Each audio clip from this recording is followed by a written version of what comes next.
Morning. Welcome that you're joining me again on this Wednesday morning.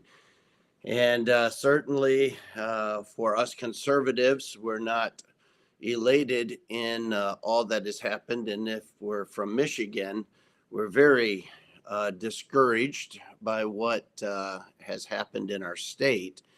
But we're not disheartened because we know who puts in leaders and we know who takes them out.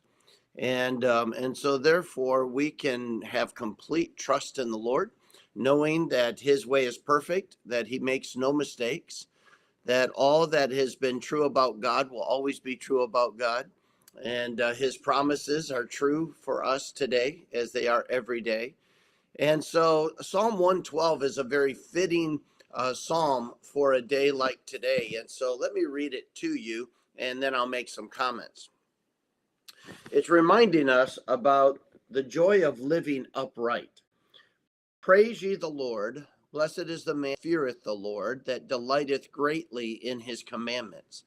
His seed shall be mighty upon earth.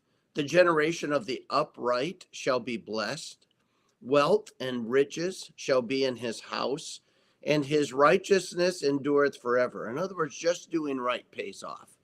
It doesn't matter what the rest of the world is doing. It doesn't matter what the next door neighbor's doing. It really matters, what are you doing? And if you do what's right, that has an eternal perspective. Unto the upright there arises light in the darkness. Boy, what a joy. And I've entitled this one, that unto the upright, if you just want to do what's right, there is light that comes out of darkness. And we might look in a political cloud right now. It may look politically dark, but if we just do what's right, light arises out of it. He, God, is gracious and full of compassion and righteous. A good man showeth favor and lendeth. He will guide his affairs with discretion. Surely he shall not be moved forever. The righteous shall be in everlasting remembrance. He shall not be afraid of evil tidings. Just because you get bad news from the news, just because you get some political bad news, just because some very evil proposals pass into law, it doesn't mean that we have to be afraid. We don't have to be afraid of evil tidings. His heart is fixed, trusting in the Lord. His heart is established. He shall not be afraid until he see his desire upon his enemies. He hath dispersed, he hath given to the poor. His righteousness endureth forever. His horn shall be exalted with honor.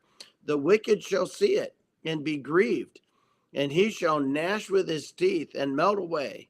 The desire of the wicked shall perish. You know, all that we're seeing in the political leftist agenda, where man and his passions are unbridled and his desires for power seem to be fed. God notices all of that. And for you and I, we can rest assured in God's promises. We can love his commandments. We can obey his truth. And we can trust our Lord. He knows what he's doing. And we know that we have a responsibility, and that is to the Great Commission to share the gospel. When things get darker, the light shines brighter. We have a responsibility to the gospel. We have a responsibility to the Great Commandment, and that is to love God with all of our heart, soul, mind, and strength, and to love one another.